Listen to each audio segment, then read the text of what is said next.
करो कृपा करो, कृपा करो राधे, कृपा का ही तन तोरा, कृपा करो राधे, कृपा करो कृपा करो, कृपा करो राधे, कृपा का ही तन तोरा, कृपा करो राधे, कृपा करो कृपा करो, कृपा करो राधे, कृपा करो कृपा करो, कृपा करो राधे। सभी भक्त लोग बहुत ध्यान से सुनिएगा। भक्त का भाव, भक्त का भाव कैसा होना चाहिए। एक समय आपने शरणागत के विषय में कहा कि तुम्हारे बिना हे प्रियतम हम देह धारण करने में असमर्थ हो रही हैं। तुम्हारे निर्मग्न की वांछ के द्वार पर खड़ी तो भी क्या हमारे लिए आपके मुख से एक शब्द भी दुर्लभ है। क्या तुम हमसे एक बात भी नहीं बोलोगे? अगर राधा बाहर निकलेगी, निकलने नहीं देगी तो आप कैसे पड़े हैं? उसी अवस्था में ही भगवान ने कहा था माँ सुचय।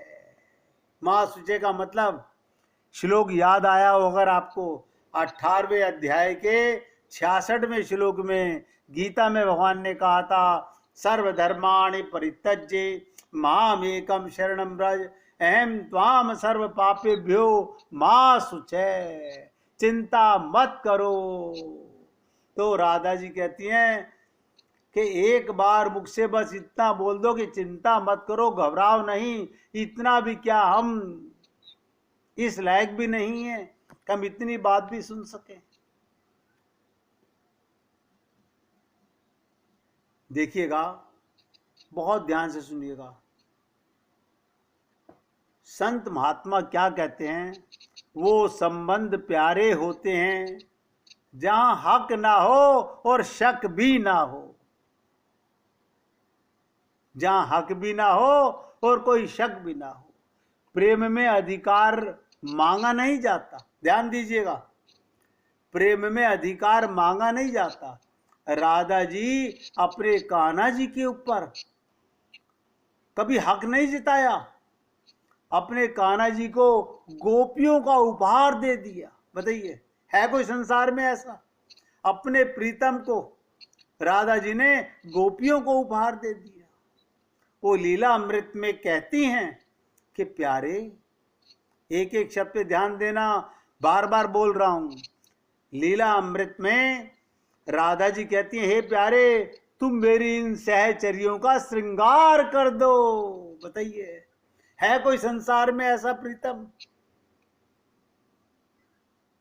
भगवान से कहती है लीलामृत में, तुम मेरी सखियों का श्रृंगार कर दो। जैसे मेरा श्रृंगार करते हो वैसे मेरी इन सहचरियों को भी श्रृंगार कर दो। राधा जी अपने कान्हा जी के ऊपर कभी संदेह नहीं किया, पर प्रेम भरा मान अवश्य किया। जो आज तक रसिकों के हृदय में श्री राधा जी करती हैं। रसिकों की स्वामिनी है हमारी राधा जी।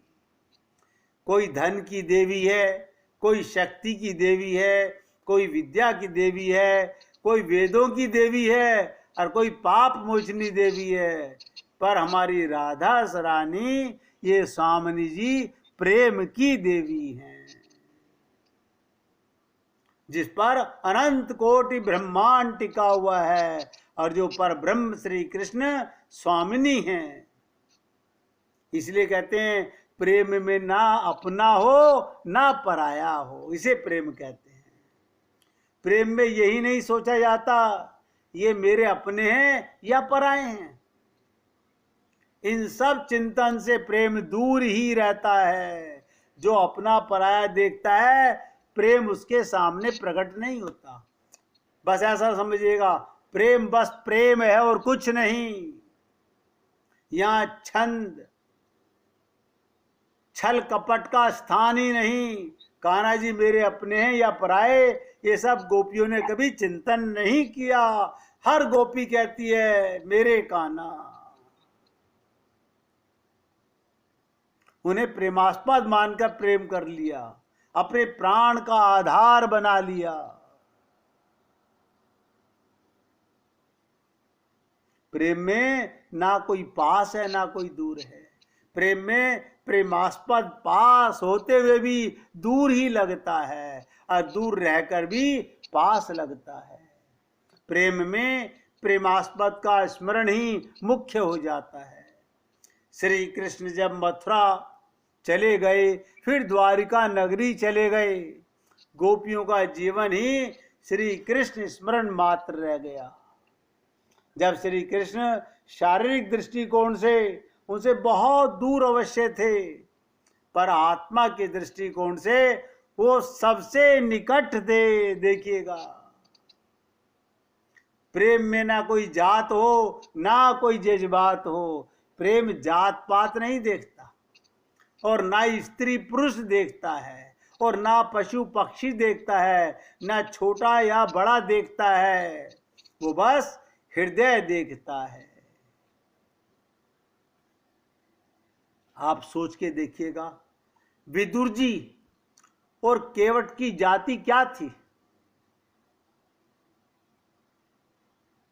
विदुर की और केवट की जाति क्या थी? ध्रुव प्रहलाद जी की आयु कितनी थी? गजराज जटायु की योनि क्या थी? शबरी की अवस्था क्या थी? कुब्जा की सुंदरता कितनी थी? विभीषण सुग्रीव के पास क्या शक्ति थी? भगवान ने इन सबको आत्मसात किया है, इनका शरीर नहीं देखा। और हम लोग चोखटा देखते हैं, धन दौलत देखते हैं, हम युवा अवस्था देखते हैं। प्रेम में जज्बात नहीं। यदि जज्बात होता तो व्यक्ति अपने प्रेमास्पद से अपनी इच्छा व्यक्त कर लेता, कुछ मांग रख लेता। प्रेम में सबसे बड़ा बाधक है मांग। नोट कर लो, प्रेम तो देना देना सिखाता है। प्रेमास्पद स्वयं कुछ लेगा, अपने प्रेमी से क्या चाहिए तुम्हें? यही है प्रेम की पृष्ठभूमि। यही प्रश्न ही दोनों को सेव्य और सेवक बना देता है। ध्यान दीजिएगा, भक्त भगवान की सेवा करता है और भगवान भक्त की चाकरी करता है। बताओ, भक्त तो सेवा करता है और भगवान चाकरी करता है। दोनों के सेव्य और सेवक हो जाते हैं। प्रेमा भक्ति में भगवान भक्त के पीछे पीछे चलते हैं। प्रेम में तो वह केवल अपनापन होता है, हृदय में एहसास होता है, एक टीस होती है प्रेम में। दोनों के प्रति सेवा भावना रखते हुए प्रेमी प्रेमास्पद एक ही हो जाते हैं। प्रेम का मतलब नोट करो, दो का एक हो जाना। अद्वैत एक तत्व है, राधा तत्व प्रधान, जाको दूसरो नाम है स्वयं श्री कृष्ण भगवान। अपितु एकाकार होते हैं। राधा कृष्ण जी दोनों एक ही हैं, सीताराम जी दोनों एक ही हैं, शंकर पार्वती दोनों एक ही हैं, और लक्ष्मी नारायण दोनों एक ही हैं। और बता दूं, राधा जी भागवत में कहती हैं मेरा पुरुष स्वरूप कृष्ण है, और उनकी ये वाणी प्रेम का पक्का प्रमाण है। मैं तो भैया आपके सामने पूरा प्रयत्न करता हूं कि किसी प्रकार हम अपने मन को ये समझा पाएं कि है प्रेम जगत में सार, और कोई सार नहीं। तू कर ले हरि से प्यार, और कोई प्यार नहीं। अच्छा लगे तो जीवन में उतारिएगा। अच्छा लगे तो जीवन में उतारिएगा। भगवान को पाना कठिन नहीं है।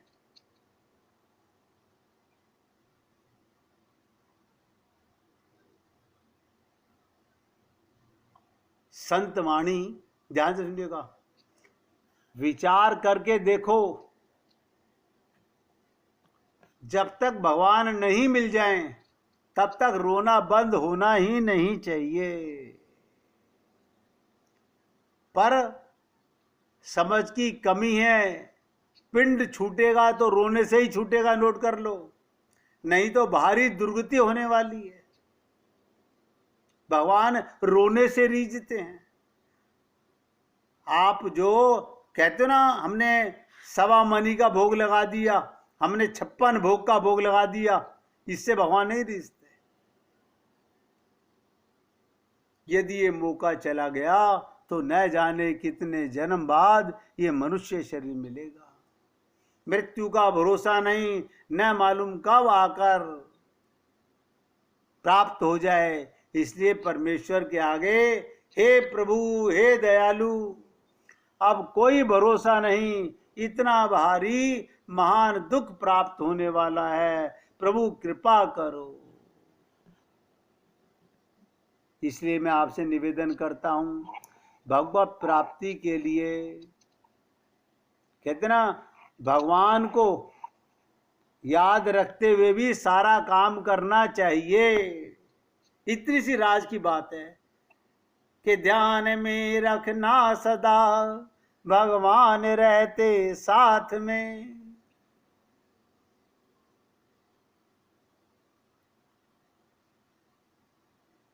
नटकीना ध्यान पैरों में है, नाचने वाले के पैर अपने आप नाचने लगते हैं। इसी प्रकार जीव का ध्यान परमात्मा से परे हो तो चकनाचूर हो जाए।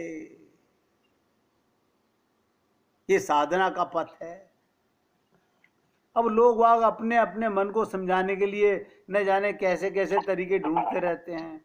मैं तो भैया जो संत महात्माओं की कृपा से मैंने जाना है, मैं तो वही तरीका आपको बता सकता हूं। और क्योंकि जिस तरीके से भगवत प्राप्ति सबसे सरल है, वही मैं आपसे निवेदन कर रहा हूं। तो गोदा जी राधा जी को जगाने के उद्देश्य से बोली, राधे, तूने तो हम लोगों के साथ प्रतिज्ञा की थी, इस अनुष्ठान में मैंने तो आंखों में काजल लगाऊंगी, न बालों को पुष्पों से सजाऊंगी। काजल लगाना तुझे अगर वांछनीय था तो हम लोगों को काजल लगाकर पीछे अपने को काजल लगाती। हमें पूर्ण विश्वास था कि तेरे नेत्रों का सौंदर्य और विशालता हमारे लिए फल प्रदायी होगी, पर स्थिति विपरीत दिख पड़ रही है। तू कृष्ण से हमारे वियोग का कारण हो रहा ही है। श्री कृष्ण की प्राप्ति में तू ही मूल कारण है। तू अभी वियोग का कारण बन गई।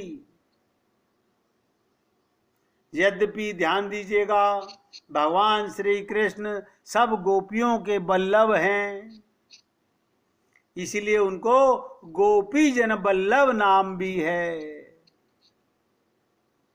उन्हें लोग भर्ता भी कहते हैं। लेकिन गोदा जी कहते हैं, इसमें वो तेरे अधीन हैं। तू एक क्षण की अवधि के लिए भी उठने की सम्मति नहीं देती। चेतनों को, दीन दुखी प्राणियों को भगवान के करीब जाने का मौका तेरी कृपा से प्राप्त होता है।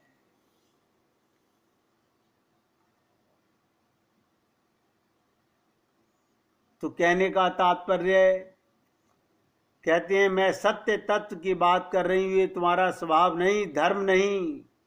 तुम अत्यंत कोमल प्रकृति की हो, दया की मूर्ति हो। ये सारी बातें मैं ज्ञानवश नहीं कह रही, ये बातें 16 आने सत्य है। चेतनों की, देवादि कन्याओं की मुक्ति के लिए तूने लंका में 10 मास तक श्री राम का वियोग सहन किया था। सीता जी 10 मास तक लंका में वियोग सहन करती हैं। भले मनुष्यों से यह अपेक्षा रहती है कि कोई भला हो अथवा बुरा हो, सबके प्रति समान करुणा दर्शाए। इस संसार में ऐसा कोई है ही नहीं जो अपराध ना करता हो।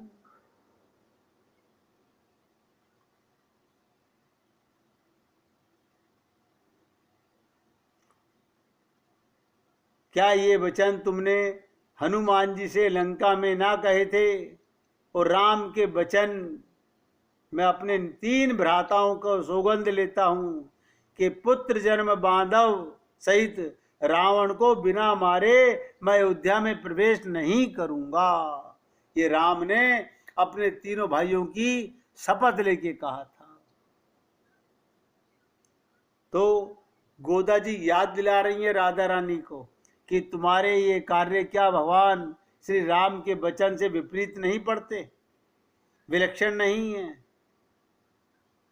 ये तेरा स्वरूप नहीं, ये तेरे स्वरूप के विपरीत है, तेरे स्वभाव के विरुद्ध है, ये पुरस्कार भाव के भी प्रतिकूल है। यानी आर्त होकर पुकारो, हम लोग भगवान को रिश्वत देना चाहते हैं और भगवान प्रेम के भूखे हैं।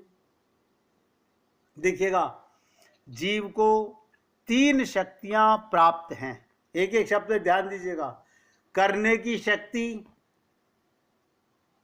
3 शक्तियां हम सबको मिली हुई हैं। करने की शक्ति, जानने की शक्ति जिसे ज्ञान बोलते हैं। करने की शक्ति माने बल, और जानने की शक्ति माने ज्ञान, और मानने की शक्ति है विश्वास। यहां हम डगमगाए जाते हैं।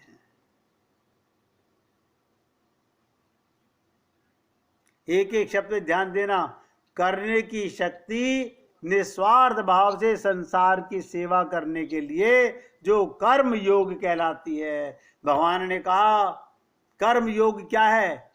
करने की शक्ति सबके पास है, लेकिन कौन सा कर्म सत्य है? जो निस्वार्थ भाव से किया जाए, संसार की सेवा करने के लिए किया जाए, उसे कर्म योग कहते हैं। और ध्यान दीजिएगा, जानने की शक्ति, एक एक शब्द पे ध्यान दो, बहुत गहरी बात बता रहा हूं। जानने की शक्ति, अपने स्वरूप को जानने के लिए इसे ज्ञान योग कहते हैं। और सारी गीता का सार नोट करो। मानने की शक्ति, भगवान को अपना, अपने को भगवान का मानकर। मानने की शक्ति, भगवान को अपना तथा अपने को भगवान का मानकर सर्वदा भगवान के समर्पित होने के लिए जो भक्ति योग है। 3 लाइनों में मैंने आपको पूरी गीता का निचोड़ बता दिया। कर्म योग क्या है, ज्ञान योग क्या है, और भक्ति योग क्या है।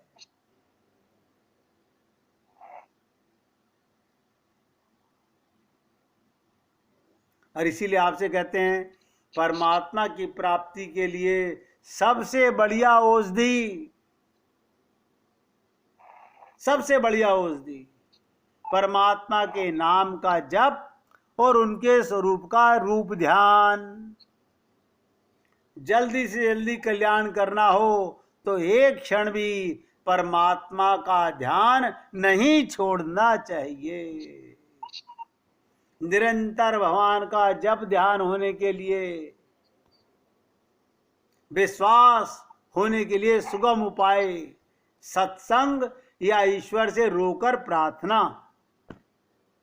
या तो सत्संग में आपका भाव जगेगा या रोकर पुकारोगे तो भाव जगेगा। ये सामर्थ्यवान है, सब कुछ कर सकता है।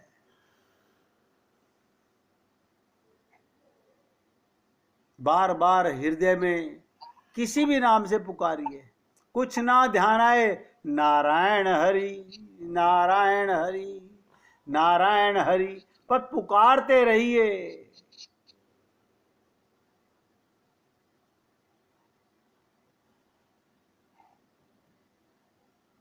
हम लोग कब अपना भला करना चाहेंगे?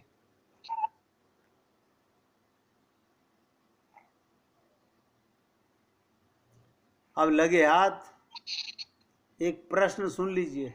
एक श्रोता ने अपने गुरु से पूछा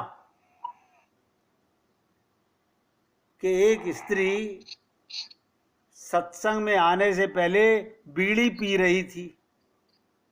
देखिएगा, एक स्त्री सत्संग में आने से पहले बीड़ी पी रही थी। उसको मना किया तो वो बोली,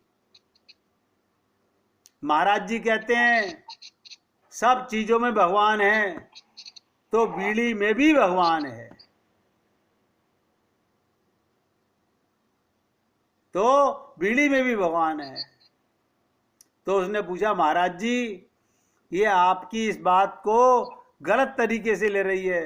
तो महाराज जी ने क्या कहा, ध्यान से सुनो।